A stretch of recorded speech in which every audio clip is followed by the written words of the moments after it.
આવી રહ્યા છે કાપડનું કેમિકલ બનાવતી કંપનીમાં ભીષણ આગની ઘટના સામે આવી છે। નવા ગામ પાસે આવેલા જેકે કોટન કંપનીમાં ભીષણ આગ લાગી હોવાની વિગતો છે। દ્રશ્યો આપને બતાવી રહ્યા છે। આગ પર કાબુ મેળવવા માટે 25 થી વધુ ફાયરના જવાનો ઘટના સ્થળ ઉપર હાજર છે।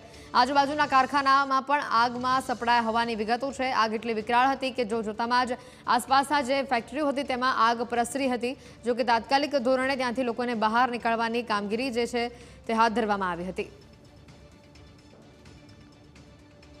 40 થી વધુ ફાયર બ્રિગેડના જવાનો તણતોડ મહેનત કરી રહ્યા છે અને આગ પર કાબુ મેળવવાનો પ્રયાસ કરી રહ્યા છે। છેલ્લા 1 થી 1.5 કલાકથી રાજકોટમાં આગની ઘટના સામે આવી છે અને ફાયર બ્રિગેડ જે મહેનત કરી રહ્યું છે, આપણે વાત કરીએ અધિકારી સાથે। જે આગની ઘટના બની, મુખ્ય કારણ શું લાગે છે અને શું સ્થિતિ છે અત્યારે? આગનો તો આપણે મેજર કોલ જાહેર કર્યો છે, બહુ વિકરાળ સ્વરૂપમાં લાગી ગઈ છે અને હાલ આગ બુઝાવવાની પ્રોસિજર ચાલુ છે। ખાસ રોડ ઉપર પણ આગ લાગી હતી, કેમિકલ બનાવતી રોડ આશરે 200 મીટર જેટલો લાગી ગઈ હતી। કેમિકલમાં રોડ જ આગમાં હતો કે જે 66 કેવીના ઉપર તાર છે એને આગ સ્પર્શી ગઈ હતી। એટલે પ્રાથમિક ધોરણે આપણે રોડ ક્લિયર કરાવી અને ફેક્ટરીના ગેટ સુધી પહોંચવા માટે થઈને આપણે રોડ પહેલા ઠાર્યો અને હાલ અમે ફેક્ટરીની અંદર આગ કાબુ કરવાની પ્રોસિજર ચાલુ છે। કોઈ માનવ મૃત્યુના સમાચાર? કોઈ માનવ મૃત્યુના સમાચાર મળેલા નથી, તેમજ જાનહાની થયેલ નથી, એવું કઈ જાણવા મળેલ નથી। માલિક કોણ છે ખબર નથી અને કયા પ્રકારનું કેમિકલ છે એ જાણવા મળેલ નથી। આગ લિક્વિડ ફોર્મ અને પાણી મારો સતત ચાલુ છે અને આગ બુઝાવવાની પ્રોસિજર ચાલુ છે। કેટલી ગાડીઓ સેવામાં લાગી છે? હાલ અત્યારે 6 ગાડીઓ લાગી છે અને ઓફિસરો પણ આવી ગયા છે। 6 ગાડીઓ દ્વારા અત્યારે આગ પર કાબુ મેળવવાનો પ્રયત્ન થઈ રહ્યો છે અને ઓફિસર્સ પણ અત્યારે સ્થળ પર આવી ગયા છે। રાજકોટની આ 4થી 5મી સૌથી મોટી આગની ઘટના છે, જેમાં રોડ ઉપર આગ લાગી હતી। સૌથી મોટી વાત છે 66 કેવી નું અત્યારે અહીં સબસ્ટેશન હતું, તે પણ આગની લપેટમાં આવે તે પહેલા જ સૌપ્રથમ તો રોડ ઉપર પાણીનો મારો કરીને રોડ ઉપર આગ બુઝાવવામાં આવી હતી। એટલે કે રોડ ઉપર કેમિકલ ફેલાયું હતું અને તેમાં આગ પર કાબુ મેળવવાનો પ્રયત્ન કર્યો હતો। ફાયર બ્રિગેડના ચેરમેન સતત અહીં ધ્યાન રાખી રહ્યા છે। શું વિગત છે આખી અને હાલ શું સ્થિતિ? હાલ અત્યારે લગભગ 60 થી 70% કાબુમાં આવી ગઈ છે અને ફાયર બ્રિગેડની કામગીરી પૂર જોશમાં ચાલુ છે। અમારા અંદાજ પ્રમાણે લગભગ અડધી કલાકમાં સંપૂર્ણ આગ ઉપર કાબુ આવી જશે એવું અમે જણાવી રહ્યા છીએ। લોકોને શું વિનંતી કરશો? ખરેખર ફાયર સેફટીના સાધનો વર્કિંગ કન્ડિશનમાં હોય તો એમને જ ફાયદો છે। ફાયર સેફટીના સાધનો માટે અત્યારે અમે લગભગ બધી જગ્યાએ ચેકિંગ કરી રહ્યા છીએ અને માણસો માટે જો ફાયરની સિસ્ટમો ફિટ કરેલી હોય તો ઘણી બધી કામમાં આવે છે। આ જ્યારે આગ લાગે ને ત્યાં જ એની બધી માહિતી મળે છે કે આ સિસ્ટમ ફિટ કરેલી હોય તો કેટલું સારું હોય। ફાયર સેફટીના સાધનો પૂરતા હોવા ખૂબ જ જરૂરી છે। ત્યારે હું તમને એ આગની જ્વાળાઓ બતાવવા જઈ રહ્યો છું। 10-10 કિલોમીટર દૂર સુધી આ આગની જ્વાળાઓ દેખાઈ રહી છે। રાજકોટમાં સૌથી મોટી આગની ઘટના, જે રાજકોટમાં 5મી આગની ઘટના છે। સૌ પ્રથમ હું તમને વાત કરું તો ટીઆરપી ગેમ ઝોન અગ્નિકાંડમાં આગની ઘટના બની, ત્યારબાદ રાજકોટમાં ગોપાલ નમકીનમાં આગની ઘટના બની અને બાદમાં એટલાન્ટિસ બિલ્ડિંગમાં આગની ઘટના અને હમણાં જ થોડાક સમય પહેલા કેબીઝેડ ફૂડ નમકીન કંપનીમાં આગની ઘટના બાદ અત્યારે સાબુનું કેમિકલ અને ખાસ કરીને કાપડનું કેમિકલ જે બનાવતી કંપની છે તેમાં આગની ઘટના બની છે। લોકોને તાકીદ કરવામાં આવી છે કે એનઓસી લઈ લેજો, સાથે ફાયર સેફટીના સાધનો વર્કિંગ કન્ડિશનમાં રાખશો તો તમારો જ જીવ જે કટોકટીનો સમય હશે ત્યારે બચી શકશે। કેમેરા પર્સન અભય ત્રિવેદી સાથે ઋષિ દવે, ન્યૂઝ કેપિટલ, રાજકોટ। રાજકોટમાં વધુ એક આગની ઘટના સામે આવી છે। નવાગામ પાસે આવેલી જેકે કોટેજ કંપનીમાં આગની ઘટના બની છે। સાબુ બનાવતી આ કંપની છે। પ્રાથમિક માહિતી સામે આવી છે 25 થી વધુ ફાયર બ્રિગેડના જવાનો આ આગ પર કાબુ મેળવવા પ્રયત્ન કરી રહ્યા છે। 10 કિલોમીટર દૂર સુધી આ આગની જ્વાળાઓ દેખાઈ રહી છે। સૌથી મોટી રાજકોટની આ આગ જાણે રાજકોટનો પીછો જ ન છોડતી હોય તે પ્રકારનું અત્યારે દ્રશ્ય જોવા મળી રહ્યા છે। ફાયર બ્રિગેડના ચેરમેન ખાસ સ્થળ ઉપર છે। જે સમગ્ર ઘટના છે, શું ઘટના છે અને શું કામગીરી ચાલી રહી છે અત્યારે? ફાયરની અત્યારે 4 ગાડી આવી ગઈ છે અને આગ બુઝાવવાની કામગીરી ચાલુ છે અને અત્યારે અંદર લગભગ 20% આગ બુઝાઈ ગઈ છે અને બાકીની હજી ગાડીઓ બોલાવી છે બીજી। હમણાં અડધી કલાક પછી સાચા રિપોર્ટ આવશે કે કેટલી કામગીરી થઈ છે। સાબુ બનાવતી કંપની છે, પ્રાથમિક કઈ માહિતી આવી છે? કેટલા કર્મચારીઓ? હજી કોઈ માહિતી આવી નથી અમારી પાસે, આવશે એટલે માહિતી આપશું અમે। જે રીતે ફાયર બ્રિગેડના ચેરમેન કહી રહ્યા છે કે હાલ કોઈ જાનહાનિના સમાચાર નથી, પરંતુ જે આગ પર કાબુ મેળવવાની સૌપ્રથમ તેની પ્રાથમિકતા છે અને 25 થી વધુ ફાયર બ્રિગેડના જવાનો અત્યારે આગ પર કાબુ મેળવવાનો પ્રયત્ન કરી રહ્યા છે।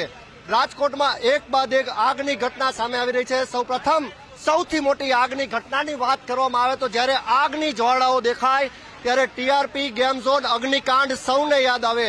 ત્યારબાદ સૌથી મોટી આગની ઘટના બની હતી ગોપાલ નમકીનમાં, અને ત્યારબાદ કેબીઝેડ ફૂડ બનાવતી કંપનીમાં આગની ઘટના બની હતી. અને રાજકોટમાં આ ચોથી સૌથી મોટી આ આગની ઘટના છે, જ્યાં અત્યારે ફાયર બ્રિગેડના જવાનો દ્વારા આગ પર કાબુ મેળવવાનો પ્રયત્ન કરવામાં આવી રહ્યો છે. સાબુ બનાવતી કંપની, આ પ્રાથમિક જે માહિતી સામે આવી છે, આ આગની ઘટના તે કંપનીમાં લાગી છે, અને જે આગ સામે આવી રહી છે તે જોઈ શકો છો. સમગ્ર કંપની આગના ભરડામાં આવી ગઈ છે અને બળીને ખાખ થઈ ગઈ છે. સતત ફાયર બ્રિગેડના જવાનો દ્વારા કોશિશ કરવામાં આવી રહી છે કે જલ્દીથી જલ્દી આગ પર કાબુ મેળવવામાં આવે. જો કે 20% જેટલો આગ પર કાબુ મેળવાયો છે. હજુ સુધી કોઈ અંદાજ નથી આવી રહ્યો કે શા કારણે આ આગની ઘટના બની, પરંતુ પ્રાથમિકતા એ છે કે તાત્કાલિક આ આગ પર કાબુ મેળવવામાં આવે. હું તમને અન્ય પણ દ્રશ્ય બતાવી રહ્યો છું. ફાયર બ્રિગેડના જવાનો અત્યારે જીવના જોખમે આગ પર કાબુ મેળવવાનો પ્રયત્ન કરી રહ્યા છે. એક કંપનીમાં આગ લાગી હતી અને સાથે આજુબાજુની ફેક્ટરી પણ આગના ભરડામાં આવી ગઈ છે. હાલ જે પ્રમાણે આ આગની ઘટના રાજકોટમાં બની, ચોથી આગની ઘટના બની છે, અને જેના પર કાબુ મેળવવા તંત્ર દ્વારા પ્રયાસ કરવામાં આવી રહ્યો છે. 10-10 કિલોમીટર દૂર સુધી આ અગન જ્વાળાઓ લોકોને દેખાઈ રહી છે. તંત્ર દ્વારા લોકોને અપીલ કરવામાં આવી રહી છે કે ઘટના સ્થળ પર આગ જોવા ન આવશો. ખાસ જે સમગ્ર ઘટનાક્રમની વાત કરવામાં આવે તો આશરે 1 કલાક પહેલા આગની ઘટના સામે આવી હતી. ફાયર બ્રિગેડને કોલ મળ્યો હતો અને તાત્કાલિક ફાયર બ્રિગેડ તંત્ર દ્વારા આગ પર કાબુ મેળવવાનો પ્રયાસ કરવામાં આવી રહ્યો છે. હાલ તો પ્રાથમિક તબક્કે જાનમાલ એટલે કે કોઈ પણ વ્યક્તિ આગની જે જ્વાળાઓ છે તેમાં સપડાયો નથી તે સમાચાર સામે આવ્યા છે, પરંતુ આ આગના ગોટે ગોટા જે સામે આવ્યા છે, તંત્ર તાત્કાલિક આગ પર કાબુ મેળવવા પ્રયત્ન કરી રહ્યું છે. ત્યારે સાબુ બનાવતી કંપનીમાં આગની જ્વાળા દેખાઈ રહી છે. આશરે 7 થી 8 કલાક લાગશે તેવું તંત્ર કહી રહ્યું છે. ત્યારે જોવું એ રહેશે કે ખરેખર આગ લાગવા પાછળનું કારણ શું છે. કેમેરા પર્સન અભય ત્રિવેદી સાથે ઋષિ દવે, ન્યૂઝ કેપિટલ, રાજકોટ. નવાગામ પાસે આવેલી કંપનીમાં આગની ઘટના સામે આવી છે. રાજકોટમાં ચોથી વખત વિકરાળ આગની ઘટના સામે આવી રહી છે. જે આગની જ્વાળાઓ છે તે 10 કિલોમીટર દૂરથી લોકોને દેખાઈ રહી છે. લોકોને તંત્ર દ્વારા એક અપીલ કરવામાં આવી રહી છે, ઘટના સ્થળે આપ આગના દ્રશ્યો જોવા માટે ન આવશો. હાલ તો 25 થી વધુ ફાયર ફાઈટરો દ્વારા આ આગ પર કાબુ મેળવવાનો પ્રયત્ન કરવામાં આવી રહ્યો છે. નવાગામ પાસે આવેલ જેકે કોટન કંપનીમાં આગની ઘટના બની છે. કાપડનું કેમિકલ બનાવતી આ કંપની છે. સાબુ અને લિક્વિડ જે તેનું કેમિકલ આવે તે અહીં બનાવવામાં આવી રહ્યું છે. આખી કંપની આ આગમાં ખાખ થઈ ગઈ છે અને આસપાસની પણ કંપનીઓ અત્યારે આગની જ્વાળામાં સપડાઈ ચૂકી છે. જે ઘટના સ્થળની વાત કરવામાં આવે તો હાલ અત્યારે 25 થી વધુ ફાયર બ્રિગેડના જવાનો દ્વારા આગ પર કાબુ મેળવવાનો જ્યારે પ્રયત્ન થઈ રહ્યો છે, ત્યારે તંત્ર દ્વારા અહીં લોકોને તાકીદ કરવામાં આવી રહી છે કે ઘટના સ્થળે કોઈ ના આવશો. શા કારણે આગ લાગી તે તપાસનો વિષય છે, પરંતુ જે વાત કરવામાં આવે સમગ્ર ઘટનાની તો 1 કલાક પહેલા રાજકોટમાં આગની ઘટના બની હતી.